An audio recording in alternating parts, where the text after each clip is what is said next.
Imagine a police response where the biggest threat to public safety isn't a weapon or, high-speed chase. It's actually a herd of rogue pigs actively excavating someone's front lawn. Oh, geez. Yeah, that's a real situation. Right. Or like a traffic jam that peaks at maybe 5 miles an hour because you're stuck behind a whole convoy of John Deere tractors. Welcome to the reality of small-town law enforcement. It really is a different world. It for sure is. So pull up a chair, grab a cup of coffee, because today we are skipping the heavy, anxiety-inducing global news cycle. Instead, we are taking a deep dive into something incredibly revealing about human behavior. Been highly entertaining, honestly. Oh, absolutely. We're looking at the local police and sheriff dispatch logs from Antigo and Langlade County, Wisconsin, specifically for the week of May 13th to May 19th, 2026. These logs, they offer this brilliant, really unfiltered look into rural sociology. You learn so much more about a community's actual values and their daily struggles just by reading what makes them dial dispatch, rather than going to a city council meeting. Yeah, it totally strips away the pretense. Exactly. It's the raw data of everyday life. Well, our mission today is to sift through the routine fender benders over by Kegler's and those standard traffic stops to extract the spicy local tea. We want the underlying mechanics of how a Midwest town functions and, let's be real, occasionally malfunctions. Right, those classic small town moments. Yeah, the stuff that feels like you're getting the gossip over coffee. Now, some ground rules for you listening. We are naming the local landmarks. I mean, if you're around here, Quick Trip, the fairgrounds, the county roads. Oh, for sure. You have to ground it in the actual geography. Right, but we are absolutely protecting the innocent and the guilty, I guess, by keeping exact names and house numbers entirely out of it. Which is a necessary boundary. My focus here, as always, is to serve as kind of the analytical dot connector. Like, the incidents themselves are wild, but I want to unpack the why behind them. Because there's always a reason. Right. Yeah, there are distinct sociological and, well, psychological mechanisms driving every single one of these dispatch calls, especially in a rural setting where, isolation and community overlap so heavily. I am so ready to dig into the psychology of all this. So let's start with a concept that dictates so much of rural life, which is the unwritten social contract of the county roads. That fascinating intersection where agricultural necessity collides with, the morning commute. Yes, it creates this unique set of infrastructural challenges. Like urban traffic jams are usually structural, a broken light, a stalled car. But out here, the disruptions are often biological or cultural. Which perfectly frames the morning of May 15th, I think. Well, you bet it does. So dispatch gets an information call out at Antigo High School on 10th Avenue. Now, a listener might hear that and immediately assume the worst about school safety, right? Sure, that's the modern reflex. Right. But the log notes the specific reason for the heads up to law enforcement. It was, I kid you not, drive your tractor to school day. Sanctioned agricultural chaos. Honestly, yeah. But from a purely logistical standpoint, a fleet of heavy machinery rolling down 10th Avenue, it changes the entire traffic pattern of the town. Calling dispatch in that case isn't about reporting a crime. It's preventative, right? Exactly, it's preventative communication. The school is preemptively explaining why the municipal infrastructure is temporarily operating at 5 miles an hour. That makes total sense. But, tractors are supposed to be there. They're operated by humans following a set route. Livestock, on the other hand, operates on a completely different agenda. Oh, they certainly do. So on May 14th, the log showed two very different approaches to animal containment failures. First, out on County Road F, right during the morning commute, a caller reports a whole herd of cows blocking the asphalt. Just planted right there on the road. Just standing there. But the resolution is what caught my eye. The log simply notes, neighbor put cows back. Law enforcement never even needed to show up. And see, that is the rural social contract functioning perfectly. In these environments, your first line of defense is rarely the state. It's the person who shares your property line. You just go handle it. Right. You see cows on the road, you recognize the brand, or you just know the farmer, you open the gate, you drive them back in. It's communal reliance. But then why does that system work so seamlessly for cows and then fail spectacularly a few hours later on Elm Road? Ah, the rogue pigs. Yes. Later that same day, a caller reports several pigs from another property actively destroying her turf, like tearing up the yard. She tries to contact the owner, gets no answer, and ends up literally yelling from her porch at this mysterious person walking near the pigs. And the mystery person just ignores her. Completely ignores her. Uh. While the pigs just trot off toward another property. It's like a low-speed Midwest version of a Jurassic Park breach. That is a great analogy, actually. Thank you. Uh-huh. But seriously, is there an unwritten rural code about dealing with your neighbor's escaped livestock before calling the cops? Because that's the exact moment she finally calls dispatch. Well, the difference there lies in the breakdown of mutual aid. Yep. The cow situation on County Road F, that represents a healthy community ecosystem. The intervention prevents financial loss and maybe a fatal car accident. Right. Everyone wins. But the Elm Road pig incident is what happens when that ecosystem collapses.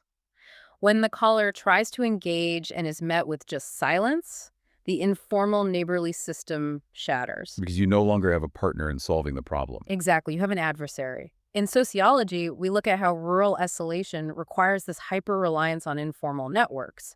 When that fails, when someone just refuses to acknowledge the shared reality of runaway pigs, the aggrieved party has no choice. They escalate to formal authorities. Yeah, they called dispatch to essentially force the social contract back into place. It's the ultimate escalation. Like, if you won't acknowledge my yelling, you will acknowledge a deputy. So this reliance on unwritten rules, it governs the back roads.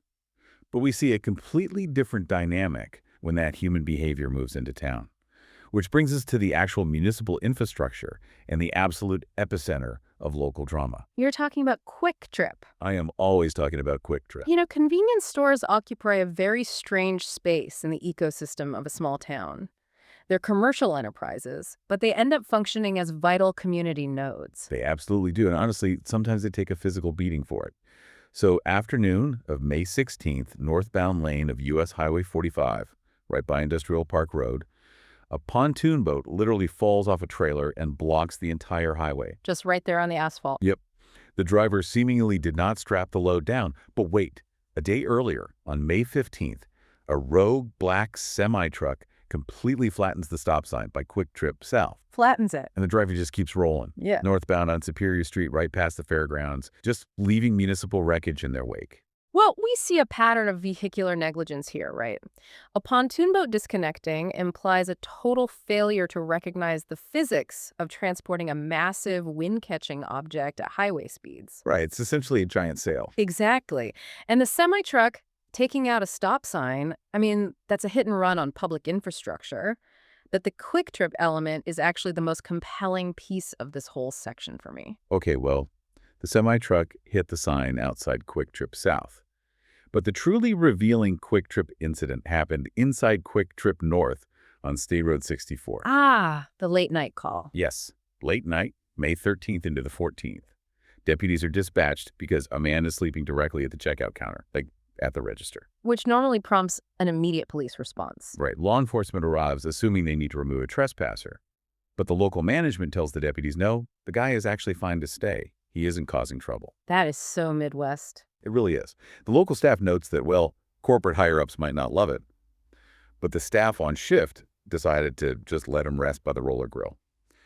The deputies ended up just gently requesting the man avoid walking down the middle of the road when he eventually leaves.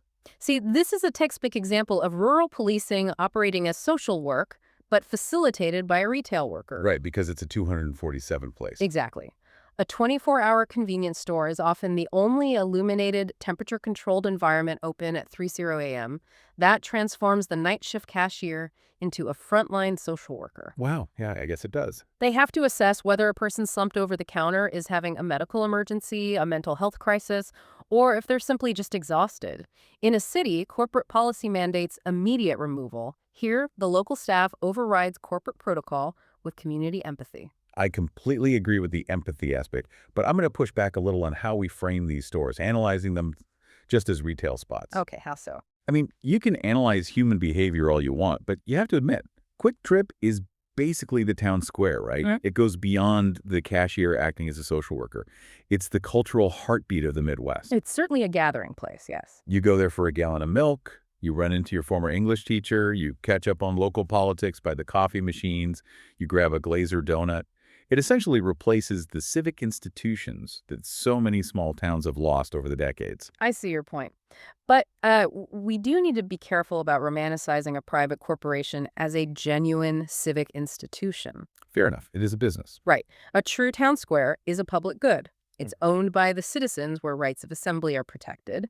A convenience store is, at its core, a private enterprise designed to extract profit. Right. The fact that citizens use it to fulfill their need for community connection actually highlights a deficit in public infrastructure. People gather by the coffee machines because the actual public spaces, the parks, the community halls, they might be underfunded, or they're just inaccessible late at night. Okay, that is a really fair distinction. It's an artificial town square, sure, but it is currently performing all the heavy lifting for community cohesion. It absolutely is. And the staff clearly understands their role in that, allowing a tired guy a safe place to rest, regardless of what the corporate manual says. They do. It speaks volumes about the resilience of human empathy within, highly commodified space. Absolutely. So we see this harmony and grace under the fluorescent lights of Quick Trip North. But the moment we step away from those shared spaces and look at residential neighborhoods, all that grace just totally vanishes. Oh, completely. The borders between properties turn into absolute battlegrounds. That's territoriality. It is one of the most primitive and powerful drivers of conflict in any society. And the dispatch logs are completely full of it. Like highly entertaining, deeply petty disputes right on the property line. The microaggressions. Yes. So the morning of May 13th introduces us to the saga of the post-leak camper. A resident contacts dispatch complaining that neighbors parked a camper near the property line and two guys are living inside it. Which is an annoyance in itself. Right, but it gets worse. The caller reports these guys are repeatedly stepping outside to urinate onto the caller's property. And the caller even submitted photographic evidence to dispatch to prove it. Biological warfare on the property line. Literally, pictures were sent. You know, documenting the act requires a really profound level of vigilance and, honestly, anger. It demonstrates how property lines in rural and semi-rural areas hold this immense psychological weight. Because it's your space. Exactly. You move out there expecting space and sovereignty. When that sovereignty is pierced, especially by something as visceral as human waste, it triggers a massive psychological defense mechanism. It's the inescapable nature of it that just drives people up the wall. Which brings us to the Fred Street feud on May 14th. Ah, the subwoofer incident. Yes. A resident calls the police regarding a guy in a Ford Explorer driving by multiple times a day, just blasting massive subwoofers. So law enforcement intercepts the driver, issues a warning about the noise, and clears the scene. The logical assumption is, hey, problem solved. But human ego rarely adheres to logic when it's reprimanded. No, it does not. Because on May 15th, the very next day, the caller is back on the line. The driver of the Ford Explorer returned. And because he got a warning the day before, he actively slows his vehicle down to a crawl in front of the caller's house. Oh, of course he does. Turns the music up to maximum volume and just screams out the window while passing by. This is a brilliant illustration of what we might call a social autoimmune response. Okay, wait, unpack that. How is a guy screaming out of a Ford Explorer an autoimmune response? Well, think about how the human immune system works. Sometimes the body detects a minor irritant like pollen, and the immune system overreacts so aggressively that it causes more damage to the body than the pollen ever could. Oh. Right, that's an autoimmune response. In this neighborhood, the initial irritant was just a minor nuisance. Loud bass. The caller utilized the community's defense mechanism, by calling the police. Right, they brought in the white blood cells. Exactly. But instead of neutralizing the threat, the intervention triggered a massive, spiteful overreaction from the driver. The cure caused the driver to escalate from passive ignorance to active, targeted harassment. The intervention literally created the feud. The slow roll with the music cranked up isn't about enjoying a song anymore, it's a dominance display. 100%. But why do these microaggressions, like the slow drive-by, why do they feel so much more dramatic and infuriating to live through than actual crimes? Like reading about a literal burglary. Because a burglary is a recognized anomaly. It's terrifying, sure, but society has a very clear framework for it. Bad guy breaks in, police arrest bad guy, insurance pays out, the parameters are defined. That makes sense. Nuisance behavior, the subwoofers, the camper situation, that exists in a psychological gray zone. It's a sensory invasion of your sanctuary. You expect your home to be the one place you control the environment. Right, it's your safe space. And when someone forces their noise or their waste into your environment, they are stripping away your autonomy. The anger comes from the sheer audacity of a neighbor forcing you to endure their choices day after day. It's the daily endurance that breaks people, for sure. So, as a quick palate cleanser to all that hostility, on May 16th, dispatch handled a 911 hang-up on Pine Street. Always a tense call. Right, so they call back, bracing for an emergency, only to discover a resident peacefully working in her flower bed. Her phone had just pocket-dialed dispatch from her gardening apron. A lovely spring moment interrupting the neighborhood warfare. Just a little garden pocket dial. But, while petty revenge is one thing, sometimes the dispatch logs cross the line from petty to, wait, what did I just read? The calls where the baseline logic of the situation completely evaporates. Yes, wait, what? Files. These are the most bizarre, confusing calls of the week. Like May 17th near Glade Lake. A caller realizes someone set up a shooting target. Now, target practice is a totally standard weekend activity around here. Absolutely. The problem, the individual positioned the target so the firing trajectory goes directly across the actual lake, like over the water where boats travel. Unbelievably dangerous. So the deputy takes the report, but an hour later, the caller rings back, cancels the response, and says they realize it was a family member and they will just handle it themselves. The abrupt pivot there from call the police to I will handle my heavily armed relative is staggering. Right. It highlights how quickly people will retract the formal safety net when blood relations are involved. They'd rather mediate a potentially lethal situation at the next family barbecue than involve the state. I mean, I would pay good money to listen to that Yeah. family mediation. Hey, Uncle Bob, pass a potato salad and please stop shooting over my pontoon. It's incredible. But let's look at how people handle themselves when family isn't around to save them. May 15th, out on State Road 55. A caller reports a man rolling his UTV after drinking. A stressful situation. Very. And instead of facing the consequences, his brain decides the best course of action is evasion and his chosen hiding spot. He folds himself entirely inside a 2001 Chevy dually chrome toolbox mounted in the bed of a truck. The physical logistics of that are completely baffling, but the psychology is fascinating. It's like a terrible scene from a low-budget action movie where the hero thinks they're invisible. It really is. It demonstrates the complete degradation of the prefrontal cortex under very specific pressures. Okay, the prefrontal cortex being the part of the brain that says, hey, maybe don't hide in a shiny metal box. Precisely. It handles rational decision-making, consequence evaluation. When you combine alcohol, which depresses that reasoning center, with the sudden, violent adrenaline spike of rolling an off-road vehicle, the brain defaults to its most primitive survival state. Right, fight, flight, or freeze. Exactly. The individual cannot fight the situation, so they flee. In that state of pure panic, spatial awareness and logic just vanish.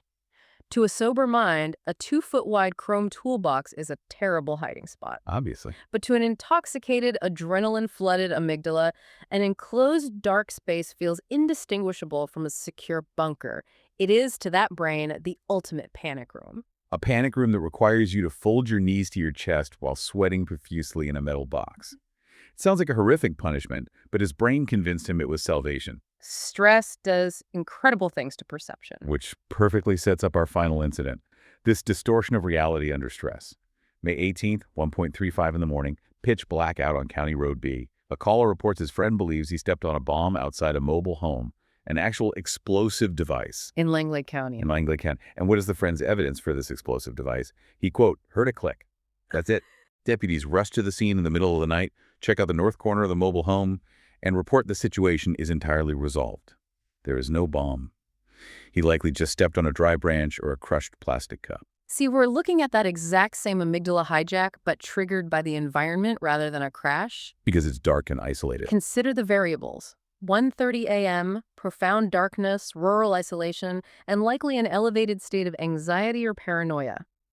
In the absence of clear visual information, the brain tries to fill in the blanks. Right. It hears a mechanical sounding snap. Because the environment feels inherently vulnerable, the brain's threat detection system bypasses the logical conclusion, a twig, and instantly maps the sound to the most catastrophic, lethal possibility available in its data banks. A landmine. A landmine. And the deputies have the deeply unenviable job of driving out into the darkness, fully aware it's probably a plastic cup, but having to treat it like a live munition until proven otherwise. Like shining a flashlight on a crushed Solo cup and gently explaining that the front yard is not an active war zone. It requires a profound level of operational patience. They are constantly mediating between objective reality and the highly distorted realities of the citizens they serve. Which brings us to the end of our dives into these logs. You really do have to commend the dispatchers and deputies in Antigo and Link Lake County. Absolutely. I mean, in a single week, they navigated rogue pigs, intercepted agricultural traffic jams, mediated property line biological warfare, dealt with the autoimmune spite of a Ford Explorer, and diffused imaginary bombs. And they do it all with a straight face. It is a masterclass in human de-escalation. Yeah, it truly is. So, for you listening right now, it is time for the moral of the week. If you take absolutely nothing else away from this deep dive into local behavior, remember these 3 rules. First, understand the physics of wind resistance and strap your pontoon boats down tightly before merging onto Highway 45. Good advice. Second, never rely on a 2001 Chevy Chrome toolbox as a tactical panic room. And finally, always let the Quick Trip employees work in peace, even if a guy's using their checkout counter as a mattress. Excellent rules for a functional society. I think I would just leave you with one final thought regarding how we view these communities. We spend our time exploring the humor and the chaos today, but these dispatch logs reveal the fragile, really complex fabric of rural life. They really do. So the next time you hear a siren echoing through your town or you catch the flash of a squad car rolling by your window, ask yourself about the context. Is it a high-speed chase, a daring rescue? Or did the social contract simply break down because someone's prize pig decided to go for a stroll through a flower bed? In a small town, the line between a genuine emergency and pure unadulterated comedy is very, very thin. It's so thin it's practically invisible. It's a messy, deeply human landscape, and parsing through it is just endlessly fascinating. Thank you for pulling up to the table and sharing this local tea with us today. Keep a close eye on your livestock, double-check those property lines, and we will catch you on the next deep dive.